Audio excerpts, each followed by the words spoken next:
Welcome to the quietest ones in the room with your host Trey.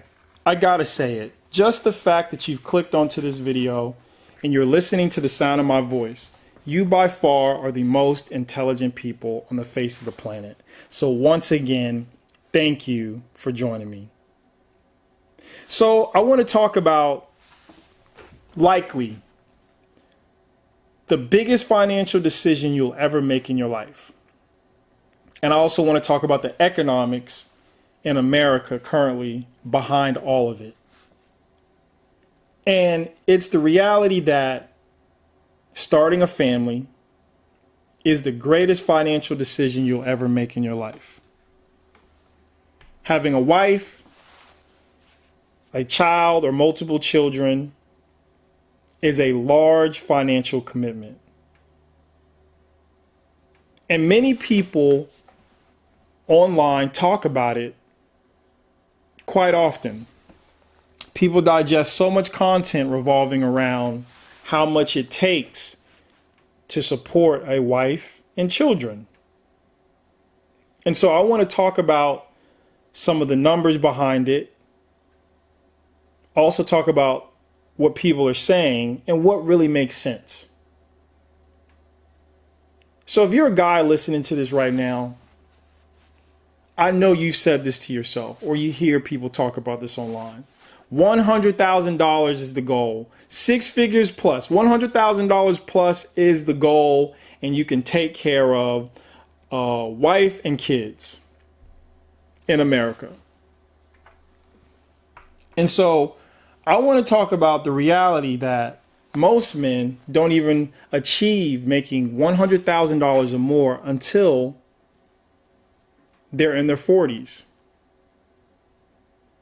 So you get online and you hear men talking about the number, you hear women talking about the number, and you hear this conversation about, on top of all this, that some people want relationships where the man takes care of everything financially. Some men welcome that. Some men say that they don't want to take care of everything financially. They want a 50-50 relationship. And there is a great debate online amongst men and women regarding this number. So we got to understand that in America, 20 to 25% of men make $100,000 or more. And most of these men are over the age of 40.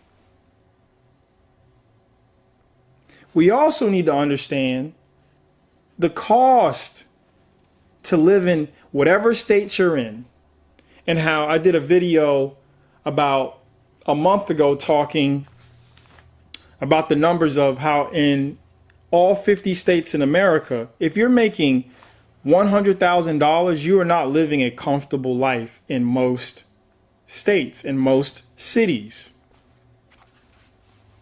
across this country. The average home right now is $400,000. The average car note is $700 to $1,000. If you have children, you're looking at childcare costs for infants of around $1,600 a month to $2,200 a month. Food is expensive. So, and I'm talking as a person, I am married, I have a wife, and we have 3 children. And I hear these debates all the time, and I hear people talking about what they want. And if you want a family, I always support people who want family. And if you want a family, you have to understand what comes with that. And there's always this difference between what you're hearing online and what the reality is. So people jump online and they talk about, yeah, I found somebody who's taking care of everything and I'm taking care of X, Y, Z in the household. But we don't know the details of how that money was obtained. Was it through labor? Was it through wealth transfers? Like, what's the real story here? And then people want to compare their desires to those that they see online, but the reality of what people are going through generally in this country don't match what you're seeing online. Because right now, if you're a family in America, the median household income is $74,000. That means 50% of the people in this country, as a pair, male, female, as a household, however it's set up, is making less than $74,000.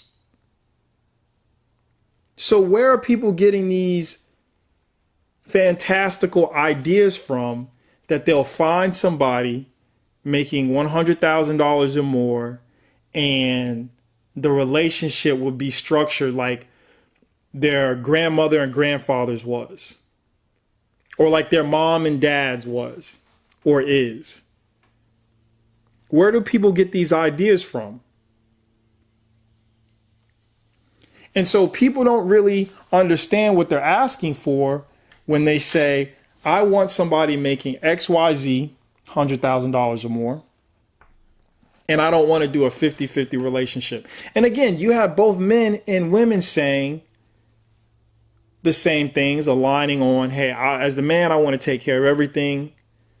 But men, in particular, young men, aren't understanding that when you make that statement and you're making, let's say, $100,000 exact, but you're not making more than, let's say, $120,000. As a single male, you don't even have a comfortable life in this country. You don't have a comfortable life in this country. Now, on the backdrop, if you're expecting to get some transfers of wealth from granddad, grandma, mom, dad at some point, then yeah, maybe you have a long-term plan on what you're going to be able to get to take care of a family as you move forward. But I hear things like, oh, well, if my job and my career, I'll be able to make XYZ by such and such time. But economically, we see all the layoffs that are taking place, and people are relying on these careers to, quote unquote, provide mental security for a setup that they're going to get into, which is the family, the largest financial decision you can ever make. They're financially and mentally relying on something that may not be there after they start their family. And so relationships, number one, are very rewarding, very important. And having a family is rewarding and important. And coming into it with the idea that there won't be ups and downs financially and that economies won't change that affect your family dynamics is a immature and foolish perspective. People have to understand that when you decide you're going to start a family, that you're going to have ups and downs, and that the two people coming into it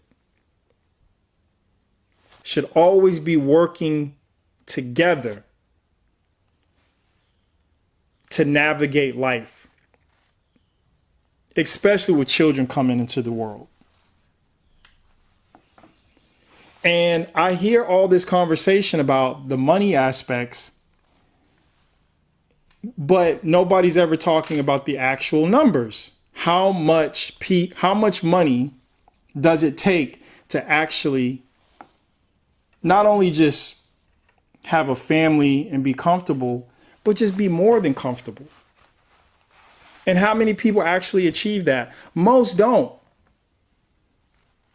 But still, you have people who find loving partners, find a loving husband or loving wife, and they navigate life making less than $74,000, and they have a beautiful family. And you don't see these people on TikTok, Instagram, YouTube, all the platforms. You don't see this story. You get online and you see the stories of this one guy and this one woman who have this so-called traditional setup, and the guy's taking care of everything. The woman's driving a G-Wagon. the 3 kids are in Montessori, or the kids are graduating high school and going to Stanford and everything's paid for. That's not the typical story. The typical situation is people are making just enough to get by, and at times not making enough and having to rely on government assistance just to get by with the children. And people get online, these people who are entertainers, who might be as single people doing financially well, and they're telling people, oh, I don't want to have a wife and I can't take care of everything. Or you hear the woman saying, I don't want to be with a man who can't take care of everything. And if these people who are talking like this often say, well, if you can't do this and that, then you're broke. The average person in America is financially burdened. And it's true, but it doesn't mean that these people have the right. They can, and I guess I shouldn't say they have the right, but these people should be, there should be a lot of pushback on people who shit on the average American in this country, who says that you're not doing enough to have a family, who says that you're broke and you're not worth it to have a wife and children. Sure, it takes a lot, but oftentimes, and we all know it, oftentimes the most successful relationships in our families are those who got together, started with nothing, and built it together. This fairy tale story of someone being this $1 million guy and taking care of everything it's an interesting story, but it doesn't happen most times. And a story that as a woman you're gonna stumble upon a guy who's gonna take care of everything, that doesn't happen often. So when you make these proclamations and you're waiting for that, what you're really doing is you're setting yourself up financially and in reality to be single.